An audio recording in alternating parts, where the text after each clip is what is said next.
Chapter 21. After the Fire. Dawn came slowly, filtered through the canopy like a veil of gold. Light slid along the damp trunks and spilled into the small clearing where Alden knelt, motionless, with Earendel driven into the soft earth. The blade's tip, buried in moss, released a faint vapor, barely visible, as if it were breathing. Alden's palms rested on the hilt. His breathing searched for a rhythm it could not quite find. At the edge of the clearing, almost hidden among the tall ferns, Lyanna watched in silence. There was no hardness in her stance, only absolute focus, the kind of attention learned when survival depends on catching the smallest mistake in another. The forest remained still, expectant. Alden closed his eyes and descended inward, following the path she had taught him, past the noise, the memories, the fear, until he reached the ember, the mark, that burning point that never slept, that always demanded more. At first he felt only a warm pulse in his chest, beating beneath his ribs like a second heart. The air around him rippled, thick, charged. Dry leaves trembled and lifted into slow spirals, suspended mid-breath. A faint glow began to creep along Earendel's blade, living red, primordial, as if the sword itself were waking. Lyanna took a step forward, almost imperceptible. "You're inside it," she said, her calm carved from stone. "Hold the channel. Take the fire. Don't let it take you." Alden tightened his grip. Heat surged up his arms, still manageable. He could feel the underground current beneath his being, vast, feral, yet obedient for a moment. That moment did not last. First came a shadow, then a flash. Then the images tore him open from within. Kaelor kneeling, moonlight on his blood, the black arrow slipping out of the dark, the second burying itself in his thigh, the soundless scream, steel-piercing flesh, the fall. He tried to drive it away, to close the door, but Hearthglen followed close behind, homes devoured by flame, the stench of burning wood, Elena's weight in his arms, her last breath trembling against his neck. A dull roar rose from the mark. Heat exploded outward in a silent blast. The air in the clearing turned incandescent. The suspended leaves ignited before falling as ash. The moss beneath his knees blackened and smoked. Earendel became a shard of pure fire, a red lightning strike that flooded the clearing with near-blinding light. Lyanna felt the heat shove her back. "Alden!" she shouted. He did not seem to hear her. His eyes had turned to molten amber, twin open torches. The crimson aura around him vibrated in the air, warping the very edge of the forest. The ember had become a devouring blaze. Lyanna advanced despite the heat, her voice cracked like a whip. "Alden, look at me!" The name cut through the fire, or perhaps through the memory feeding it. The glow faltered and went out. Instantly, as if someone had torn the soul from the flame, the air snapped back to its natural cold. The light collapsed inward. Earendel ceased to glow, the blade returning to dull, silent steel. Alden collapsed onto his hands, gasping as if he had climbed an entire mountain without rest. Lyanna dropped to her knees beside him, still catching her breath. "I'm fine," Alden said before she could speak, but his voice belonged to a man on the edge of losing consciousness. "Alden!" Lyanna gently closed her hand around the hilt and eased it aside. This time it was stronger. "What did you see?" He swallowed, his jaw tightened. "The same things," he said at last, hoarse. "The same memories, but each time they're more real. Like I'm there again, like I never left." Lyanna lowered her gaze. She knew that kind of pain too well. "It's normal," she said, steady but gentle. "I spent years, whole years, learning not to let pain feed my magic. You've had weeks, Alden. The mark seeks your deepest wound. It will try to swallow you again and again, until you learn to say no." Silence returned to the clearing, broken only by the distant song of a bird. Alden sank onto a fallen log. Luthera, who had watched from the shadows like a living statue, approached and rested her massive head against his knee. Her amber eyes, deep, feral, met his with a loyalty that almost hurt. Alden laid a hand on her back and breathed deeply. "I have to control it," he said. "If I don't, everything we planned will turn to ash. Everything, including them." Lyanna studied him for a long moment. Worry lived in her eye, and conviction. "You will," she said, with a softness she reserved for no one else. "But not today. If you keep forcing the mark in this state, it will break you from the inside." Alden gave a brief, fractured laugh. "Rest? Right. Sounds easy when you say it." Lyanna tilted her head, the corner of her lips barely curved. "I didn't say it was easy. I said it was necessary." Alden looked down at the sword.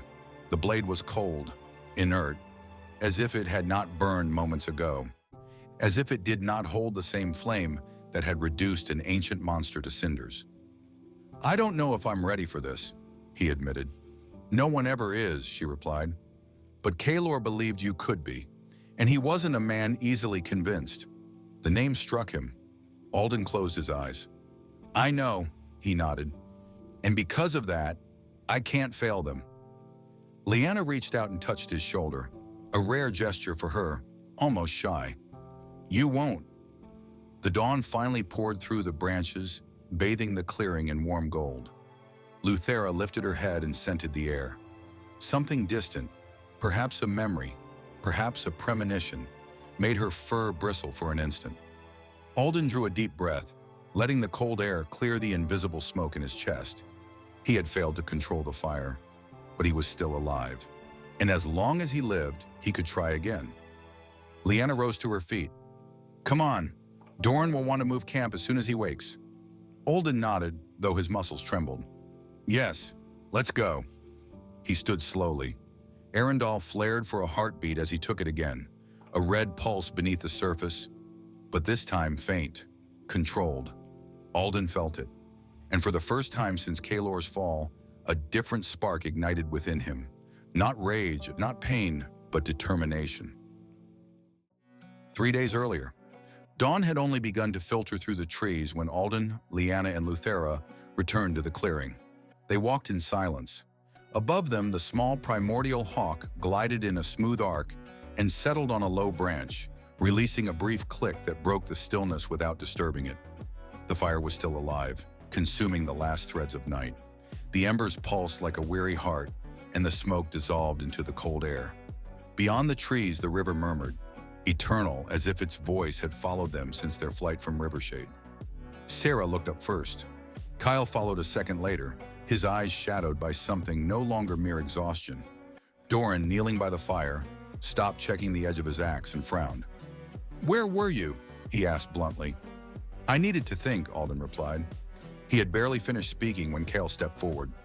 "Alden, what do we do now?" The silence stretched between them. Alden looked at each face in turn.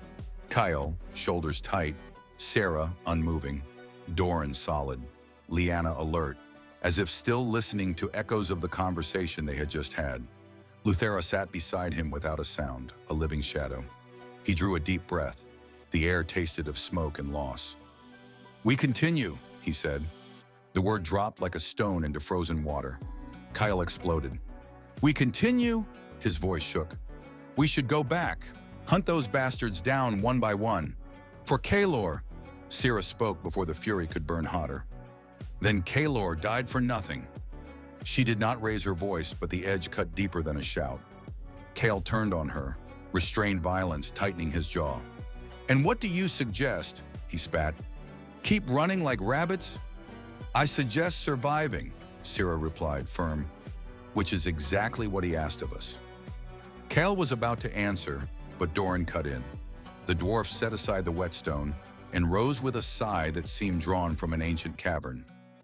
"Lad," he said, his voice rough from too many battles, "I understand you, and if I could, I'd gut every ghoul from groin to throat, every last one."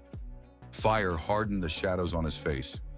"But the old man spent 20 years teaching you to use your heads, not just your hearts. He wanted you to be more than soldiers. He wanted you alive." The words struck the clearing like an axe blow. Kyle clenched his teeth, and the rage drained out of him. He collapsed beside the fire, covering his face with his hands. Silence returned, heavy but different, no longer sharp, but grief. Alden breathed, and something in the air seemed to breathe with him. "We finish what he started. he said. "We seek the relics. That's what Selenia told us before she vanished. That's what Malaran said in the forest of Myranthel." Lyanna raised her head, firelight caught in her eyes. "Which one first? Durvak in Thar'Zul, or Lumara in the Tower of the Ancient Mages in Valdara?" Alden answered without hesitation. "The tower. We're closer. 2 days at most." Cal lifted his head. The rage was gone. Only calculation remained. "Tactical mistake." All eyes turned to him. "Galathor isn't stupid," he continued. "After Rivershade, he'll know the tower is the obvious move. He'll be waiting for us there, cage wide open." Syrah arched an eyebrow. "Then?" Cal straightened, as if grief had found a purpose. "Thar'Zul, longer road, harder climb, but the dwarves hate Galathor more than anyone. If there's a place to find allies, it's there." Doran snorted, not mockery but bitter memory. "The last time dwarves and men fought side by side was the Alliance of Arendor," he said. "Over 200 years ago. Since then, closed gates, old grudges. Mountains don't forget." Cal held his gaze unflinching. "Then we'll open them," he said. "Or die trying, because anything else," he looked at Alden, "is just dying more slowly." Wind whispered through the pines, hollow, ancient, as if the mountains themselves were listening. Alden stood. He did not look like a hero, nor a chosen one. He looked like a tired young man who remained standing anyway. He adjusted his cloak. Beneath the cloth, the mark pulsed with a faint glow. "Thar'Zul it is," he said. Syrah rose without a word. Doran took up his axe. Lyanna moved with calm purpose. The hawk released a sharp cry. Luthara straightened, ready. Cal was last. He ran a hand over his face and looked at Alden with something complex. Pain, yes, but also loyalty and fire. The camp vanished in minutes. Scattered ashes, erased tracks, silence restored.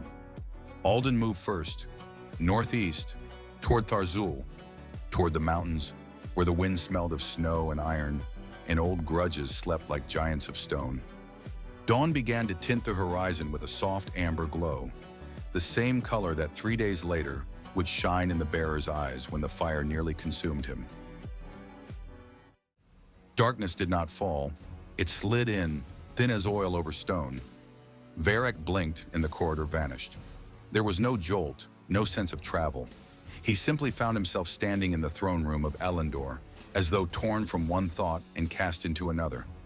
The hall was as he knew it, tall, severe, built of polished black stone, lit by reddish torches that neither crackled nor gave off heat. But this time there was something else, a heavy, expectant silence, as if the air itself were holding its breath. Galathor sat upon his throne, not the monster of legend, but the king, upright, motionless, his right hand resting on the black scepter. The metal seemed to absorb light, not through obvious magic, but with an almost physical gravity. When he spoke, his voice did not echo. It fell, precise, like a stone dropped into water. "Rivershade burned, but the bearer lives." Varric inclined his head slightly. "Where?" Galathor lowered his gaze for a moment, as though listening to something no one else could hear. When he spoke again, there was no drama in it. "Somewhere in Valdara, perhaps closer than is convenient." A brief silence, calculation in the gloom. "Your orders, my lord?" Varric asked. Galathor set the tip of the scepter on the lower step. He did not strike it. There was no need. The sound that followed was soft and dry, like a lock clicking into place. "Riven will go to the Tower of Lumara," he said. "Take the sorceress with him." Varric frowned, not in defiance but caution. "Riven is loyal," he said, "but his honor—" Galathor lifted his chin slightly. "I know him. That is why I send him." The general did not fully understand. The king continued. "Men like Riven obey because they believe obedience is just, that their duty sustains a greater order." His fingers loosened on the scepter. "That makes them stable, predictable, useful." There was no contempt, no admiration, only fact. "Do you believe he will succeed?" Varric asked. Galathor exhaled through his nose, almost weary. He believes in duty more than in himself. That is enough. Silence returned. The torches trembled, as if an unseen wind passed between them. Varric allowed himself one final doubt. And if the bearer suspects? If he does not come? Galithor rested the scepter against the throne with a gentle scrape that made the hall's foundations hum. It was not magic. It was authority.